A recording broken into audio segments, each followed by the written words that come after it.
I love how it has the rubber bottom so it doesn't make the Oh, noise. I love these mugs. It's The one brilliant. thing that's a flaw in these and the later iteration fixed.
Welcome to this week's edition of Focus on Connecticut. I'm Tom Appleby. We continue with our Connecticut Vote 2014 debates. This is the 7th. We have one more, and then, of course, Election Day coming up on the 4th. So this one is for the 134th District. This is the seat that Tony Huang occupied, and he stepped down so that he could run for the state Senate. Let me introduce our two panelists to you. Tara Cook-Littman is the Democrat. Laura Devlin is the Republican. Thank you for coming by. Thank you you for having us. You've been out now, it's almost election time, so you've been listening to constituents and they've been telling you what they care most about. What is it that they care? Well, I'm hearing a lot of issues, but I would say the top three I'm hearing the most about are people are concerned with jobs and growing the economy. People are, especially in this area, concerned about our transportation system. Metro North had its worst year ever. People are very concerned about the traffic conditions. And then I'm also hearing concerns about the education reforms that were handed down over the last couple of years. Those, I would say, are the top three. And then there's an overriding theme that people are just sick of politics as usual. They want to know their representatives are thinking of them when they're up there voting in Hartford, rather than thinking about political agendas or caving to special interests. I have definitely heard some of that, but and one of the greatest things that has been my experience is talking to voters. So the 134th is the northern part of Fairfield, and then it's the southwest corner of Trumbull. So when I'm out talking to voters and knocking on doors, I do hear a lot of different things, but there's an overriding theme that I hear, which is concern about affordability of our state and the high tax increase.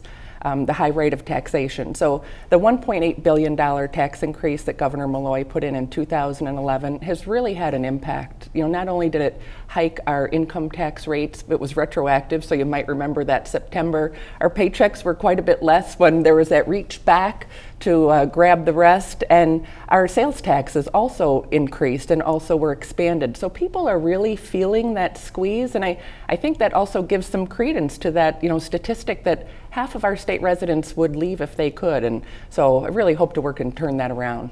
Well, let's talk a little bit about the taxes, because we know we're coming up on a year or two that are going to see enormous deficits. So how do you combat the deficit and not deal with taxes as well? Right. So I think there's a couple of things. So one, clearly, implementing the biggest tax increase in our history hasn't really made a difference because we still have huge deficits.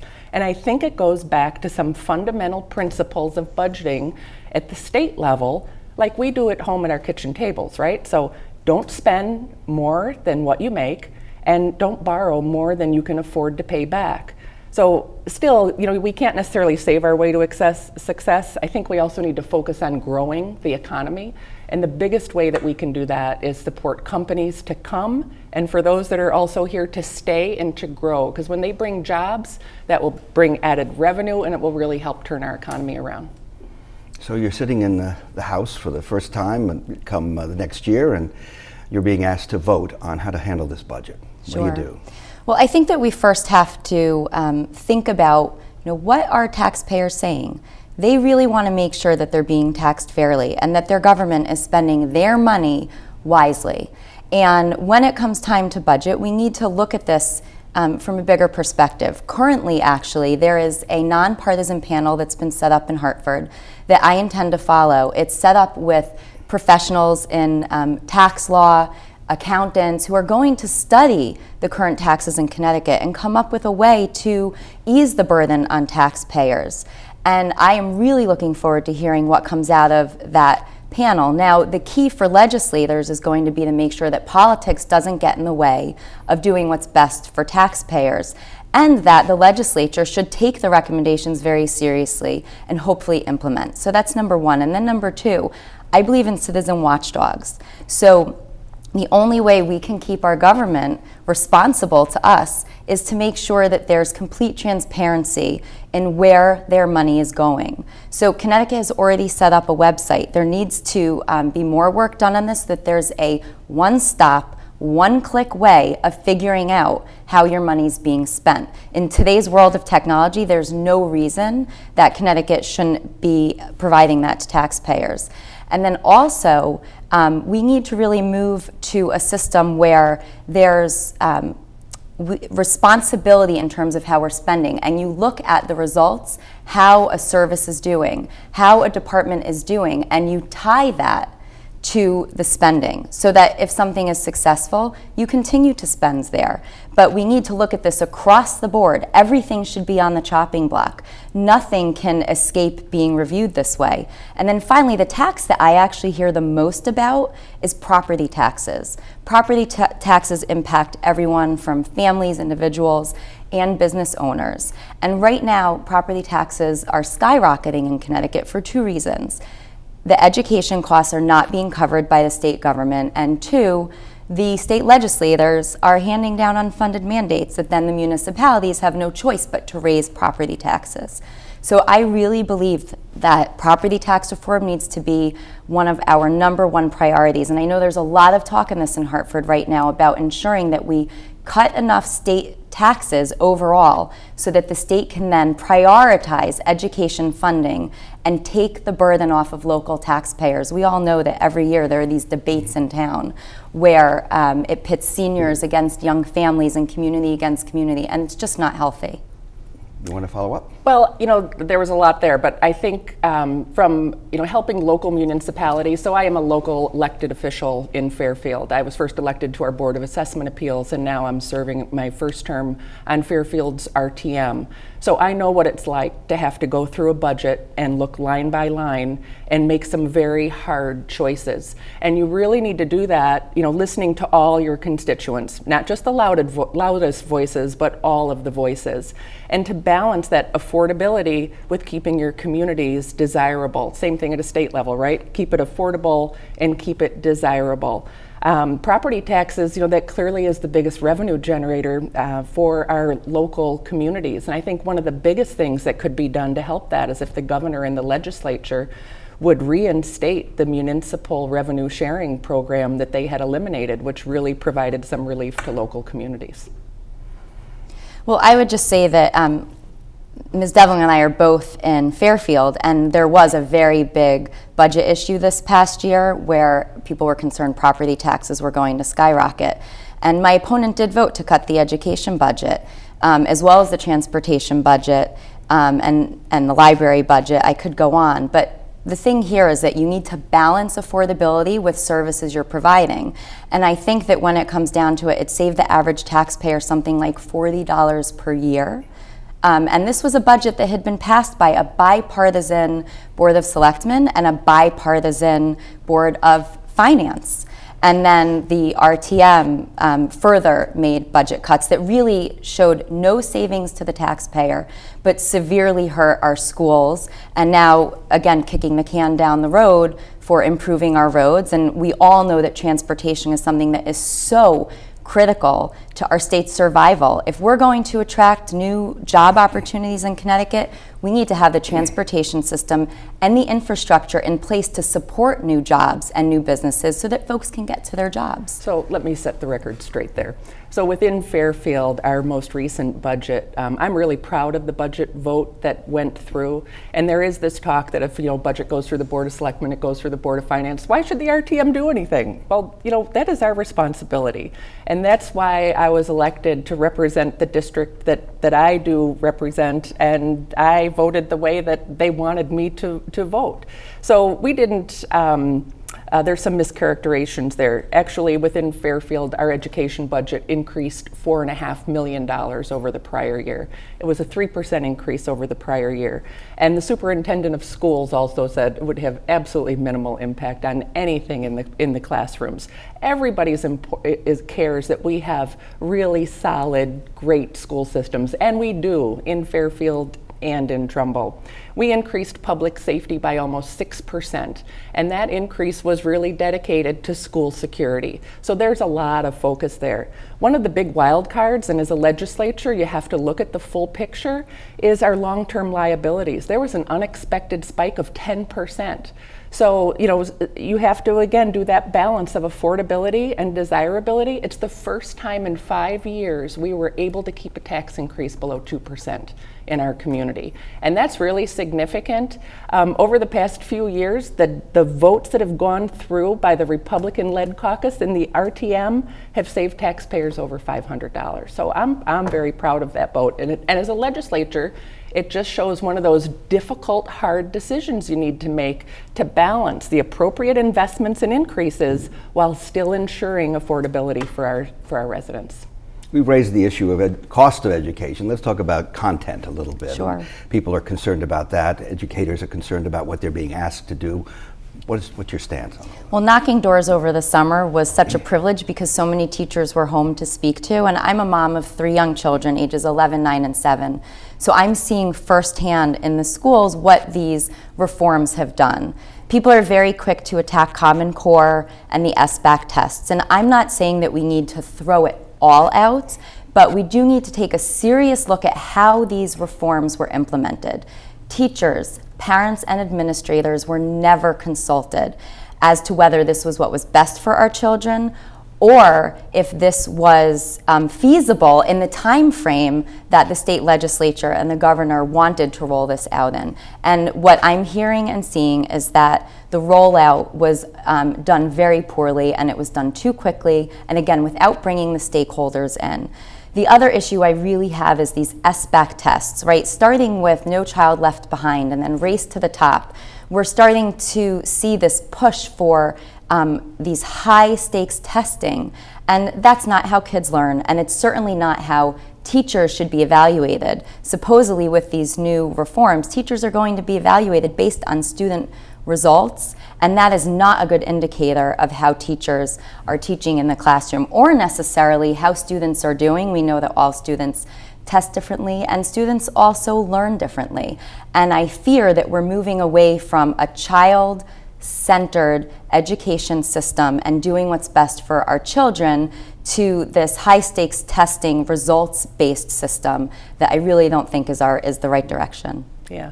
So, the Common Core, I think there were some laudable intents in terms of raising standards and having some consistent standards and also having some performance standards. So in anything, that's a good thing. But like most federal and state mandates that take a cookie cutter approach to implementing, it really didn't serve all of the communities. And, again, Fairfield and Trumbull, we have high performing school districts. It's also been another unfunded mandate locally and is taking a lot of time and resources for implementation. So all that said, there are some important issues with it. One is the testing and the strong focus on testing and the questions about, is that really appropriate, particularly for younger students in terms of as a measure? And if somebody asked you, can you remember a teacher who impacted your life? You can probably think back to an elementary school teacher who really made a difference. I'm a product of public schools, my children are, my mother was a second grade school teacher. And part of that is the ability to recognize kids do learn at different rates and they have different learning styles, and to give teachers that flexibility to really make that impact. So to the point of teacher evaluations being tied directly to student test scores, that does tend to incent a teaching to the test, and that's not what we want. Another piece that was actually brought to my attention by a constituent is the data privacy issues. So this P to 20 data collection, now again, you need to have data to be able to measure, right? But we need to be able to protect the individual data being collected on our kids. How's that going to be aggregated? How's that going to be used? Because we see data breaches now in retail stores, in the financial industry. So that is something I think really important that deserves a lot more attention. Any follow-up? You sound like you agree on this topic. Yeah, no, it doesn't sound like we have that much disagreement. And I'm also aware of the data that's being collected. And for me, again, I'm all about transparency. The biggest problem for me there is that data is being collected on our children and parents have no idea that that's happening. That's a big issue. Transportation came up at the beginning of this program. Yeah. It's always coming up. If you live in southwestern Connecticut, It's a problem. We face this enormous deficit, and we still want to fix the roads and the trails and anything that gets us around the community. What do you think about it? Well, I was a commuter for 15 years, so commuting's a little bit of a different world. I was a regular on the 637 train out of downtown Fairfield Station. You get to the platform at a certain space at your regular spot. You get on the regular train in your same car. You have your regular seat, and you see the same people every day. So, right, it was about a 3-hour commute back and forth every day. And we all experienced the hot cars, the cold cars, the dark cars, the unexpected delays you don't know how long they're going to be. In fact, if I had an important meeting in the morning, one that was really essential to be at and it was very early, I'd stay in the city the night before because there was no assurance that you could actually get there on time.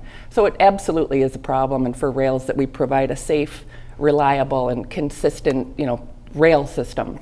I think there's two things, well, probably more than two, but I'll focus on those right now. One is, we have the second highest gas taxes in the country next to Hawaii, which kind of makes sense for Hawaii, because all that money is supposed to go to the transportation fund, and it does, but it gets moved back out again to special interest projects or to balance the budget. There was a lockbox voted on the transportation fund, and I think that's great, but then it was voted to delay, so it could be rated further. And that should be put in place immediately so that the monies collected for transportation actually go to be invested in transportation. The other thing, I think we really need to prioritize projects. Metro North is the busiest commuter line in the entire nation.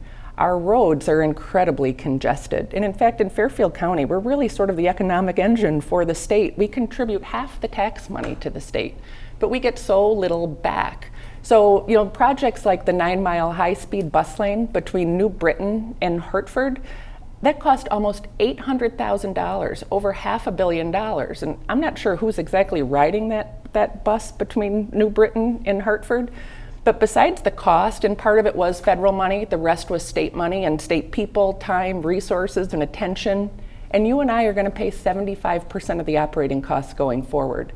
So, taking projects like that, when we have a system here in Southwest Connecticut, I really attribute John McKinney and his primary run this summer for bringing attention to Metro North, because prior to that, nobody was really giving its due to the southwest corner of the state. I think you meant $800 million, by the way. 800 million, yes, thank you. So my husband is a commuter to New York City every day. I've made that 2-hour round trip drive to Norwalk to rescue him when the bridge was inoperable. And I think we really need to realize that Metro North and our transportation system is critical to the survival and success of Connecticut. He only agreed to move here where I grew up because he knew that commuting to New York City was easy. But over the years, it's getting more and more difficult. So we must come up with a long-term investment plan. And it's going to cost money, there's no doubt. We definitely need to keep transportation funds for transportation. I actually don't feel that I need to justify what's happened the last 4 years at all, because I've never been in office. I don't agree with what's gone on with the transportation fund. I also don't agree with the bus line that was built from New Britain to Hartford. So we need to make sure that the transportation money is used for transportation and that we prioritize what's going on down here, because folks have to realize if people can't get into the city easily from this part of Connecticut, it will impact our property values will start to drop, and people just won't want to come here. So we must come up with a long-term investment plan. It's actually kind of crazy to me that we don't have one already in Connecticut. I think we have another topic you both agree on. Is there one that you know, having been out and about together, that you strongly disagree on?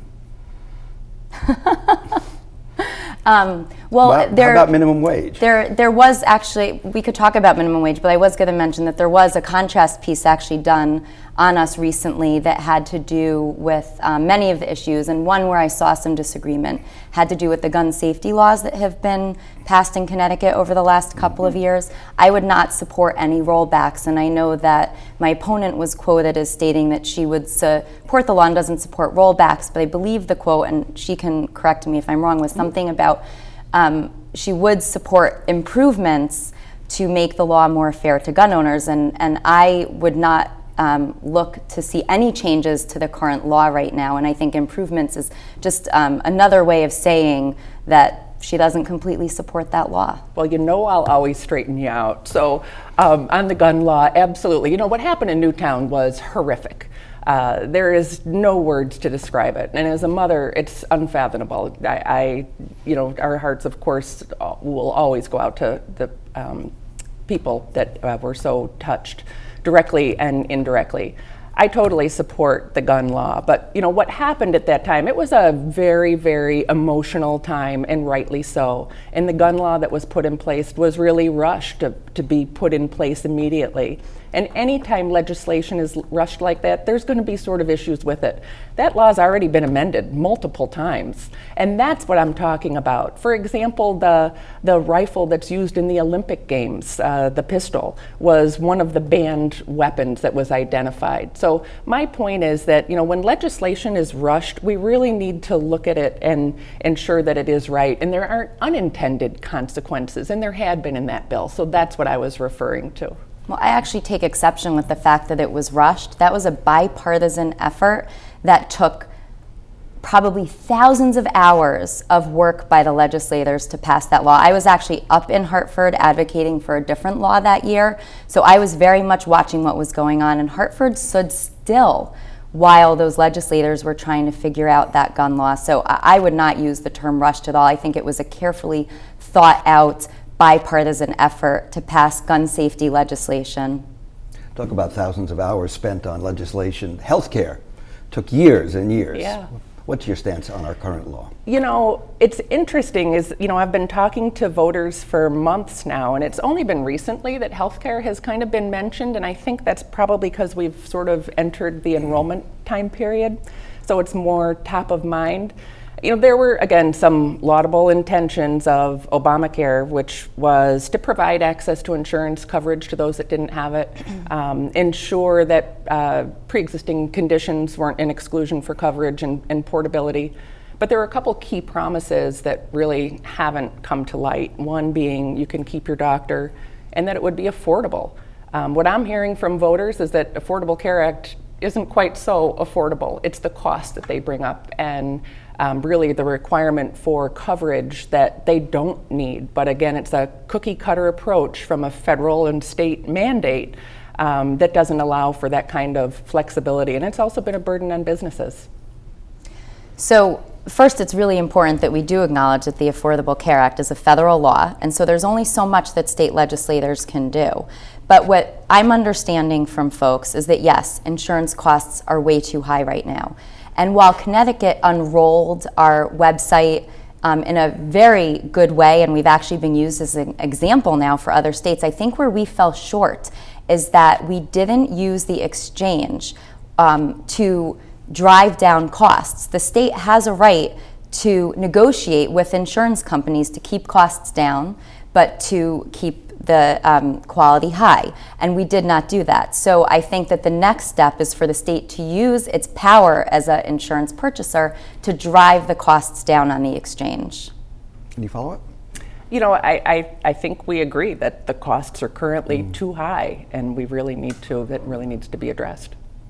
What haven't we talked about that you think should be brought before your constituents? Well, you know, again, the biggest thing that comes up as I, talk to voters is the affordability and their ability to stay in our state. I think we have, talked to some extent about that in terms of, taxation and what we can do. Transportation is an important piece of that in terms of providing the infrastructure that can enable job growth and support companies to be here. So we've covered a lot of topics. Yeah, I think everyone agrees that affordability and making sure, again, that we're taxing fairly and spending wisely is critical in today's world. I think we also do have to look, though, at the larger picture, and the world economy collapsed. And we're starting to see recovery. And I think as we see recovery, we will see tax relief. But, I live in this community with actually 4 generations of my family. And I want my children to be able to return Connecticut. And I want my recently retired parents to be able to stay in Connecticut. And for my 95-year-old grandfather to be able to stay in Connecticut. So it is critical, no matter what age you look at, that we keep Connecticut affordable. And we'll just have to do that by balancing the services that we need with making it affordable to our citizens. So it is a critical issue.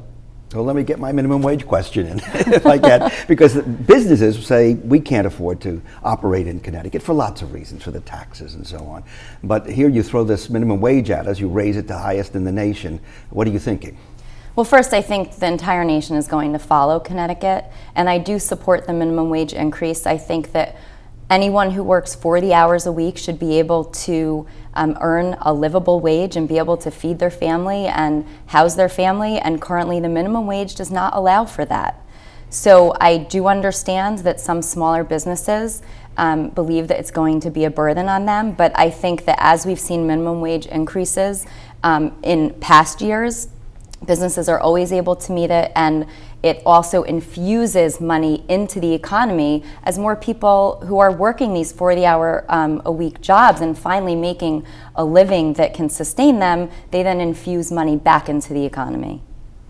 The minimum wage is really a learning wage, right? My first job working at a local drugstore when I was 15 years old was a minimum wage job. It's not intended as being a sustainable, sort of family living wage, if you will. It's a learning wage. And hopefully, we can educate and have opportunities for our workforce to be able to earn more than the minimum wage. So that's the goal, right? The minimum wage is a learning wage. We want to get people to earn more than that. And there's been a great program at Housatonic that is a specialty program that has been wildly successful. In fact, Representative Wong was really instrumental in getting that established, where it's like a 9-month program where individuals can be trained and learn specialty manufacturing techniques. They graduate, and it has a success rate of like 97% placement. And graduates from the program generally frequently have multiple job offers. So I think the minimum wage is really a learning wage, and we want to encourage and have opportunities for our workforce to be able to make more than that. I mean, that sounds great, but it's not the reality. It's not just folks who are in high school or just out of school working. It's families trying to survive. It's single mothers trying to feed their children. So in reality, if that was what the minimum wage was meant to be, it sounds great, but we have to look at the reality, and the reality is folks are trying to feed their families and house their families on minimum wage. I'll give you the last word on that. Well, 40% of the youth in Bridgeport is unemployed, and that's really a shame. And increasing the minimum wage may not necessarily help with job growth. McDonald's in the Wall Street Journal, was it just yesterday or the day before, sometime during this week, just talked about how they're going to be automating. So we got to be careful also with some of these labor mandates, if you will, that we're not actually reducing opportunities for employment. I have mandates too. That means at the end of the program we stop. Okay. I thank you both for coming by and sharing Thank your views you. with Yeah. us. Appreciate it. And thank you for joining us as well. Just a reminder, this debate and all the others is available on demand on channel 612 anytime you want to watch it for free. Also on our website, news12.com. Please stay tuned. The news continues.